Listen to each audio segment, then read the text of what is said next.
Rewind, brought to you by our friends at AMC Theaters. Rewind is a segment that I affectionately refer to as the Feeling Old segment because we look back and celebrate the films celebrating their 10th anniversaries this week and their 20th anniversaries this week.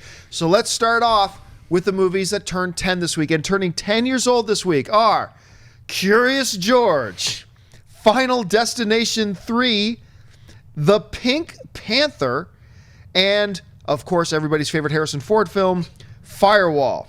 Celebrating, if you want to feel really old, their 20th anniversaries this week are Beautiful Girls and, of course, everybody's favorite John Travolta movie, Broken Arrow. Christian, let's start with you. Out of these films, which stand out to you? The Broken Arrow score. Dun, dun, dun, dun. I don't know. I'd probably have to say Beautiful Girls. That's the best film out of all of them. It was a really good movie. If you haven't seen it, it's kind of underrated. I enjoyed that movie. Younger Natalie Portman's in that. Yeah, super young.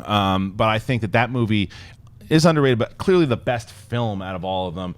You look at 10 years ago, and they thought it was January, I guess. But as far as Curious George goes, it's still a movie. Like my daughter watches it, plays to kids, and I've always been a Curious George fan. But Firewall, I remember being excited for that movie and left. It was like one of the first movies I remember being really disappointed with, the Harrison Ford movie. But yeah, I don't care about anything else. Schnepp? Yeah, well, we were talking about Firewall 2, The Big Hack, that sequel that Harrison and Virginia Madsen will be in. It's coming up in 2042. But yeah, the one that sticks out to me, I have to say, is Broken Arrow. I remember seeing that and enjoying it. It was a fun action film.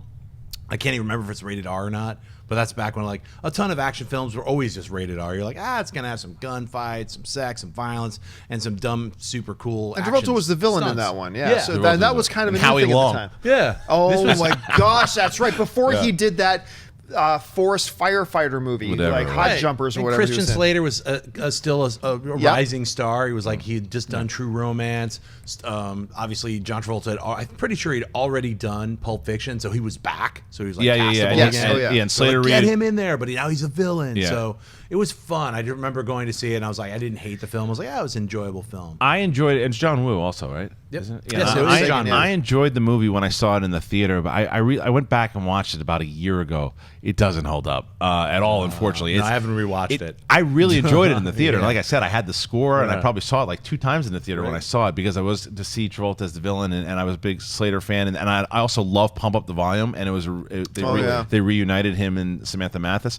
But yeah, the movie, it's 20 years old, and it feels 20 years old. Tell me this. Of this film that's also 20 years old, Face Off with Cage. Oh my God, I love that movie. No, because I watched that a year ago and I was like, that still holds up. Oh my God, I love that movie. Yeah. Off. Yeah, it's Take like your face off. I need to ask you something.